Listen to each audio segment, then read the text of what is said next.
Raset e fundit të botës, zjarri që del nga Jemeni. Në fillim të krijimit, kur Allahu i lartësuar krijoi njeriun e parë, ai caktoi për çdo krijesë një rrugë, një fillim dhe një fund. Njerëzimi filloi me Ademin, paqja qoftë mbi të, dhe do të përfundojë me një brez që do të përjetojë shenjat e fundit të kësaj bote. Në mesin e këtyre shenjave, njëra nga më të frikshmet është edhe më përmbyllëse, është pra zjarri që do të dalë nga toka e Jemenit. Ky zjarr nuk është një flakë e zakonshme, as një djegje që kalon me kohën, është një zjarr pa një urdhër hyrnor që nuk del për të shuar ndonjë pyll, por për të zgjuar zemrat, për të ndarë fundin nga fillimi, jetën nga vdekja, kohën nga mshimi. Ai do të dalë nga vendi i quajtur Aden, në jug të Jemenit, aty ku toka ka mbajtur për shekuj shtethësinë e fundit të kësaj bote. Do të shpërthej nga brendia saj, do të ngrihet lart dhe do të fillojë të lëvizë. Ai nuk do të ecë në mënyrë të shtregu. Do të ketë qëllim, do të ndjek njerëz, do të ecë pas tyre. Do të ndalojë ata ndalojnë. Do të lëvizë kur ata lëvizin. Do të jetë si një hije e përflakur, nuk largohet derisa të çojë të gjithë drejt vendit të caktuar.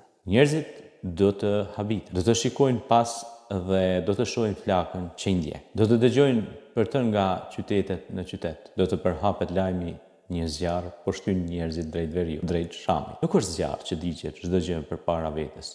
Jo, është një zjarr që udhëzon me forcë. Ai nuk vret menjëherë, por tremb. Nuk shkatron për të ngopur, por për të paralajmëruar. Do të jetë i qëndrueshëm, i pashuar, i pandalshëm. Ai do të përhapet ngadalë, por pa pushim. Do të ndjek të gjithë ata që kanë mbetur në tokë. Pejgamberi Muhammed alayhis salam, paqja dhe mëshira e Zotit qoftë me të, e përshkroi këtë zjarr në mënyrë të qartë. Ai tha se ky zjarr do të jetë shenja e fundit që do t'i çojë njerëzit drejt vendit të tubimit, aty ku do të fillojë ringjallja. Ai nuk tha se do të vijë me papritur.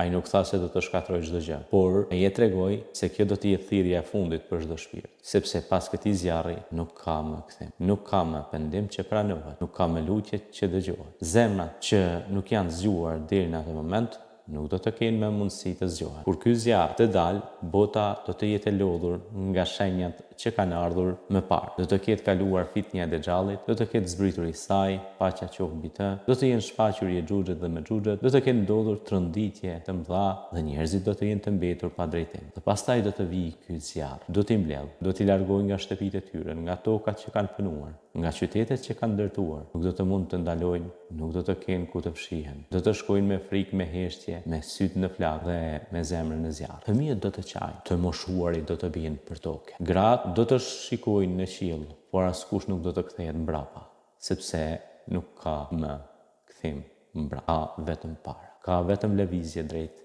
fundit. Dhe kështu njerëzimi do të grumbullohet, do të mblidhen në një vend, në një tokë të caktuar nga Allah, atje ku do të ringjallet. Toka do të hesht, qielli do të errësohet, edhe dielli do të jetë duke humbur rrugën e tij për të përmbushur shenjën tjetër, lindjen nga perëndimi. Por përpara kësaj, zjarri do të ketë për detyrën e tij. Do të ketë përmbushur urdhën e Zotit dhe kur gjithçka të jetë vendosur, kur njeriu të mos ketë më fuqi të lëvizë, kur gjithçka të jetë në vendin e vet, atëherë do të fryjë suri. Boria apo suri do të jetë tëndetës për çdo qenie. Do të shuhet jeta, do të mbarojë koha dhe do të fillojë ajo që nuk ka më përfundim. Ky zjarr është kujtesë, është mësim. Është e vërtetë që shkon pas njeriu, edhe kur ai nuk e kërkon. Është drita e fundit që ndjek për të ndriçuar, është mëshira e cila për të shpëtuar duhet të friksojë. Ai do të vijë padyshim, sepse pejgamberi alayhis salam nuk ka folur nga vetja e tij.